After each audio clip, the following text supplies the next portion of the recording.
जो नए बच्चे हैं वह एक बार पिछली सभी पूरी सीरीज को देख ले, वहां पर हमने हर इंपोर्टेंट टॉपिक हर इंपोर्टेंट क्वेश्चन आंसर को कवर किया है, तो एक बार वह जरूर देखिए। अब यहाँ पर देखिए सबसे पहले आप सभी, अब यहाँ पर देखिए आप सभी सबसे पहले यहाँ पर देखिए 6 और 6 ये क्या है, ये क्या है एटॉमिक नंबर, ये क्या है मास है, और ये C और C क्या है, ये है आइसो, ये क्या है आइसोटोप, यानी ये कार्बन के क्या है टाइप है।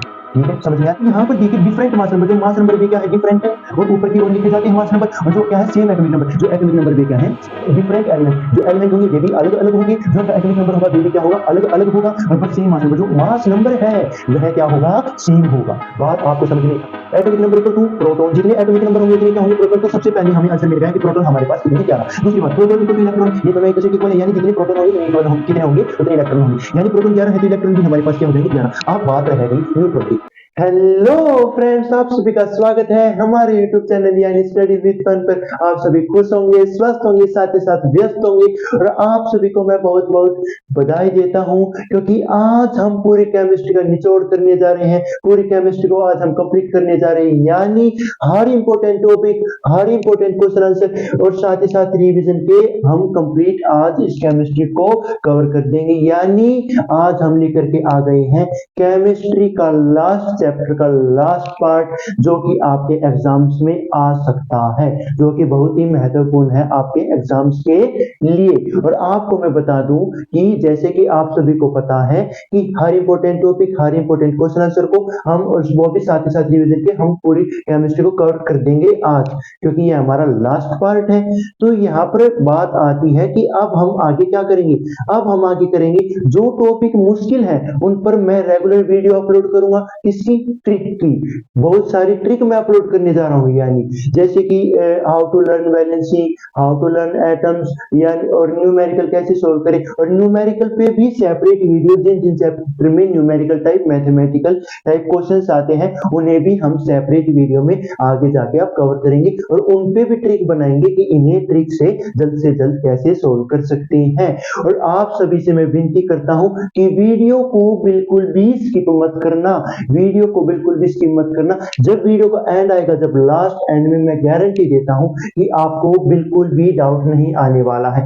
लेकिन कुछ चंद मिनट मांग रहा हूं, और मैं आपसे बोल रहा हूं जो नए बच्चे हैं वह एक बार पिछली सभी पूरी सीरीज को देख ले, वहां पर हमने हर इंपॉर्टेंट टॉपिक, हर इंपॉर्टेंट क्वेश्चन आंसर को कवर किया है, तो एक बार वह जरूर देखिएगा। अगर आपको आता है पहले से तो एक बार यह वीडियो कंप्लीट होने के बाद आप वहां पर जाके दोबारा पिछली वीडियो देखिए, वहां पर आपको पता चलेगा हर इंपॉर्टेंट क्वेश्चन आंसर का, जो कि आपके एग्जाम्स में आ सकते हैं। तो यहाँ पर देखिए स्ट्रक्चर ऑफ एटम का हमने डिस्कवरी कर ली है, इलेक्ट्रॉन प्रोटॉन की, हर साइंटिस्ट का अजीबोगरीब हमने क्या ले लिया है, साइंटिस्ट का जो स्ट्रक्चर ऑफ मॉडल है वह भी देख लिया और ले लिया हमने। और यहाँ पर फिर हमने कवर किया वैलेंसी क्या है, इलेक्ट्रॉन्स कैसे निकाल सकते हैं। लेकिन आज हम कवर करेंगे last topic isotope and isobar, और इसके बाद हम calculation of electron, proton, neutron. अब आप बोलोगे ये क्या है।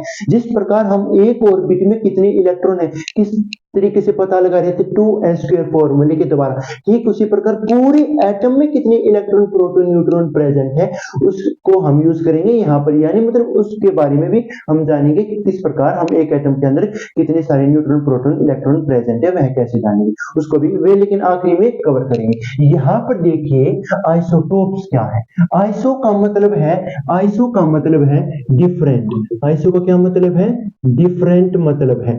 टोप का मतलब क्या है, टोप, यानी इन दोनों शब्द को मैं जोड़ दूं डिफरेंट टोप, तो क्या हुआ, जो ऊपरला हिस्सा है वे क्या है, अलग अलग है। किस प्रकार यह है, सिर्फ इन दो शब्द पे पूरा टॉपिक बेस, दिमाग में बिठा लो डिफरेंट टोप, पूरे इन्हीं दो शब्द पे, इन्हीं दो वर्ड पे पूरा टॉपिक क्या है, बेस है। यहाँ पर देखिए डेफिनेशन क्या है, isotopes are the atoms of the same element having same atomic number but different mass number. यहाँ पर बोल रखा है आइसोटोप आर द एटम्स, जो आइसोटोप है वे क्या है, एटम्स हैं जो कि एक एलिमेंट से बने हुए हैं, और जिनका क्या है सेम एटॉमिक नंबर, जो जिनका एटॉमिक नंबर सेम है, लेकिन जो मास नंबर है वे क्या है, डिफरेंट है। यानी सब कुछ सेम है लेकिन मास नंबर क्या है, डिफरेंट है। ठीक है, यह हुई डेफिनेशन। किस प्रकार है, एग्जांपल ले लेते हैं हम। एग्जांपल लिया हमने कार्बन का। कार्बन क्या है, एक एलिमेंट है, इसके हम कुछ आइसोटोप लेते नहीं, यानी यहाँ पर हम टाइप लेते हैं, एक कार्बन का टाइप लिया, दूसरे कार्बन का टाइप लिया। यहाँ पर एक बात याद रखना, किसी भी एटम का जो आप मास और एटॉमिक नंबर लिखोगे वह हमेशा लेफ्ट साइड में लिखोगे, और जो मास होगा वह ऊपर लिखा जाएगा और जो एटॉमिक नंबर होगा वह हमेशा नीचे लिखा जाएगा। मास कहां पर लिखा जाएगा? ऊपर, और एटॉमिक नंबर कहां लिखा जाएगा? नीचे। और कौन सी साइड में? लेफ्ट साइड में। जो तो फिर ये कार्बन के सीसी की ये क्या है भाई? ये कार्बन के आइसोटोप है, यानी ये कार्बन के कुछ टाइप है, ये कार्बन के अंदर आने वाले कुछ टाइप है। तो यहां पर देखिए कार्बन, इसका कार्बन C12 का क्या मास होगा? 12 मास होगा। कार्बन 14 का क्या मास होगा? 14 होगा। ये है इसके कार्बन के आइसोटोप, जिसमें एक है C12, यानी एक तो C का मास, एक कार्बन का मास है 12, दूसरे कार्बन का मास है 14। अब इनका एटॉमिक नंबर क्या है? 66। ठीक है। दूसरा एक और मैं ले लेता हूं क्लोराइन का, यहां पर क्लोराइन का और ले लेता हूं। एक एग्जांपल ये हो गया, दूसरा एग्जांपल ये हो गया। अब यहां पर देखिए सबसे पहले आप सभी, अब यहां पर देखिए आप सभी, सबसे पहले यहां पर देखिए 6 और 6 ये क्या है? ये क्या है? Atomic number. ये क्या है? मास है। और ये C और C क्या है? ये है ये क्या है? आइसोटोप, यानी ये कार्बन के क्या है? टाइप है। ठीक है, समझ में आया? तो यहां पर देखिए डिफरेंट मास नंबर, जो मास नंबर वे क्या है? डिफरेंट है, और ऊपर की ओर लिखे जाते हैं मास नंबर, और जो क्या है? सेम एटॉमिक नंबर, जो एटॉमिक नंबर वे क्या है? सेम है। यह बात हुई, यह बात हुई कार्बन की, यह बात हुई कार्बन की। और जो ये क्लोराइन वाला है, यह आप सभी क्या है? कमेंट में बताएंगे। यह आप सभी क्या है? कमेंट में बताएंगे। आप सभी को यह कमेंट में जरूर है बताना। लेकिन एक चीज बता देता हूं, जो इसका मास होगा 35 होगा और इसका मास होगा 37। आप सभी को एटॉमिक नंबर का क्या है? कमेंट में बताना है कि इनका एटॉमिक नंबर, क्लोराइन का एटॉमिक नंबर कितना होता है। यह बात समझ में आई कि आइसोटोप क्या होते हैं? समझ में आई आपको यह बात? ठीक इसके अपोजिट होता है आइसोबार, उसको बाद में कवर करेंगे। लेकिन एप्लीकेशन इसके यूजेस क्या है? इसके यूजेस क्या है? Isotope of uranium is used as fuel in nuclear reactor. जो यूरेनियम का आइसोटोप होता है, जो यूरेनियम का एटम होता है, वह कौन से nuclear fuel in nuclear reactor, जो न्यूक्लियर रिएक्टर का फ्यूल होता है उसमें प्रयोग किया जाता है। न्यूक्लियर रिएक्टर के फ्यूल में प्रयोग किया जाता है क्या? यूरेनियम का आइसोटोप। यानी जैसे कार्बन की आइसोटोप ये है, ठीक उसी पर क्लोराइन की आइसोटोप ये है, ठीक उसी प्रकार यूरेनियम का भी आइसोटोप है जो कि न्यूक्लियर में फ्यूल के तौर पर यूज किया जाता है। Cobalt isotope is used in treatment of cancer बीमारी आप सभी ने सुनी होगी। ठीक है, कैंसर बीमारी का इलाज करने के लिए जो आइसोटोप है किसका? कोबाल्ट का, उसमें प्रयोग किया जाता है। ठीक है। Iodine isotope is used in treatment of goitre. देखिए यहाँ पर जो आयोडीन का आइसोटोप है वह गोइटर, जो कि डिफिशियंसी ऑफ साल्ट की वजह से, जो गला सा फूल जाता है ना, उसकी वजह से उसके इलाज में क्या होता है? आयोडीन का जो आइसोटोप है वह यूज किया जाता है। आप सभी को यह बात समझ में आई? अब बात करते हैं आइसोटोप, जो कि ठीक इसका अपोजिट है। जहां जहां पर सेम लिखा है वहां पर हम लिख देंगे डेफिनेशन में डिफरेंट, और जहां पर डिफरेंट लिखा हुआ है उसे इरेज करके हम लिख देंगे सेम, और वही डेफिनेशन क्या हो जाएगी? आइसोबार की। जैसे कि isotope are the atoms of the same element. अब यहाँ पर सेम की जगह क्या आ जाएगा? डिफरेंट। जैसे कि मैंने बोला था, यहाँ पर element having same atomic number, same की जगह क्या आ जाएगा? सेम की जगह क्या आ जाएगा? डिफरेंट आ जाएगा, but different mass number. Different की जगह क्या आ जाएगा? एक दूसरे का प्लेस बदल दिया, प्लेस बदल दिया। डिफरेंट की जगह सेम की जगह डिफरेंट। यहाँ पर क्या आ जाएगा? यहाँ पर आ जाएगा सेम मास नंबर। और यह डेफिनेशन हो गई किसकी? यह डेफिनेशन हो गई आइसोबार की। यह डेफिनेशन हो गई आइसोबार की। और इसे कर दो कट, इसे क्या कर देते हैं? हम कट कर देते हैं। ये थी बात आइसोटोप की। अब हम बात करें आइसोबार की। आइसोबार क्या है? देखिए बिल्कुल वही डेफिनेशन, डिफरेंट की जगह सेम की जगह डिफरेंट लिखनी। Are the atoms of the different element having different atomic number but same mass number. इसमें क्या है? जो डिफरेंट एलिमेंट, जो एलिमेंट होंगे वे भी अलग अलग होंगे, जो उनका एटॉमिक नंबर होगा वे भी क्या होगा? अलग अलग होगा। और बट सेम मास नंबर, जो मास नंबर है वह क्या होगा? सेम होगा। बात आपको समझ में आई? ये एक दूसरे के अपोजिट एग्जाम्पल ले लेते हैं भाई, एग्जाम्पल से समझेंगे हर चीज को, हम एग्जाम्पल से समझेंगे। हमने आर्गन को लिया, एक आर्गन लिया और एक लिया हमने कैल्शियम। यहाँ पर बोल रखा है different atomic number, different element, ये दोनों एलिमेंट डिफरेंट है तो इनका एटॉमिक नंबर भी क्या है, डिफरेंट। इसका एटॉमिक नंबर क्या होगा, कैल्शियम का एटॉमिक नंबर है 20 और इसका है 18, और but same mass number in दोनों का क्या होगा, सेम होगा। लेकिन इसमें क्या था, एटॉमिक नंबर सेम था, मास नंबर क्या था, डिफरेंट था। इसमें आइसोटोप में, लेकिन आइसोबार में क्या है, एटॉमिक नंबर अलग अलग है, मास नंबर क्या है, बिल्कुल सेम है। तो यह बात हुई आइसोबार की। इसमें कोई भी एप्लीकेशन नहीं है। अब हम बात करेंगे मेरे भाई, अब हम बात करेंगे calculation of electron, proton, neutron कि एक एटम में कितने तो न्यूट्रॉन, कितने प्रोटॉन और कितने न्यूट्रॉन, इलेक्ट्रॉन, प्रोटॉन कितने प्रेजेंट है। तो यह अब बात करेंगे। एक बार मैं बोर्ड को इरेज कर दूं, ठीक है, 1 मिनट दीजिएगा मुझे। अब हम बात करेंगे calculation of electron, neutron, proton और इलेक्ट्रॉन कि एक एटम में कितने प्रेजेंट हैं। ये है सभी सब एटॉमिक पार्टिकल्स, ठीक है। अब यहाँ पर बता दूं मैं कि हमने पिछली बार जाना था कि एक ऑर्बिट में कितने इलेक्ट्रॉन प्रेजेंट है, लेकिन हम अब बात करें कि पूरे एटम में कितने प्रेजेंट हैं, न्यूट्रॉन, प्रोटॉन, इलेक्ट्रॉन। यह बात आपको समझ में आई, यह बात आपको समझ में आई। अब मैं आपको कुछ की पॉइंट्स बता दूं, यह आपको दिमाग में बिठा लेना, आपका यह टॉपिक क्लियर हो जाएगा। पहली बात, जो एटॉमिक नंबर होंगे किसी भी एटम के, वह किसके इक्वल होंगे, वह इक्वल होंगे प्रोटॉन के। यानी जितने भी एटॉमिक नंबर होंगे उतने ही प्रोटॉन होंगे। दूसरी बात बिठानी है दिमाग में कि atomic number equal to proton, यह है पहली बात। दूसरी बात, जितने प्रोटॉन होंगे उतने ही क्या होंगे इलेक्ट्रॉन। तो ये दोनों एक दूसरे के इक्वल हैं और ये दोनों एक दूसरे के इक्वल है। यह बात आपको समझ में, यह दो बात अपने दिमाग में बिठा लो।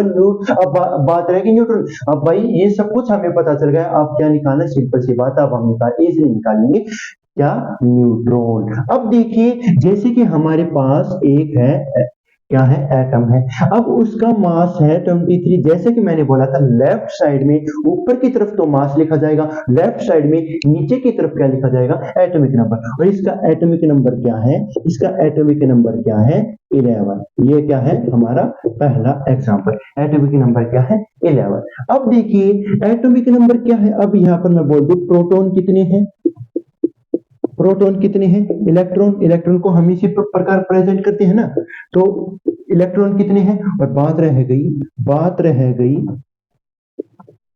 न्यूट्रॉन कितने हैं। अब यहां पर देखिए atomic number equal to proton, जितने एटॉमिक नंबर होंगे उतने क्या होंगे प्रोटॉन। तो सबसे पहले हमें आंसर मिल गया कि प्रोटॉन हमारे पास कितने हैं, 11। दूसरी बात, प्रोटॉन इक्वल टू इलेक्ट्रॉन, ये दोनों एक दूसरे के इक्वल है, यानी जितने प्रोटॉन होंगे उतने इक्वल होंगे, कितने होंगे उतने इलेक्ट्रॉन होंगे।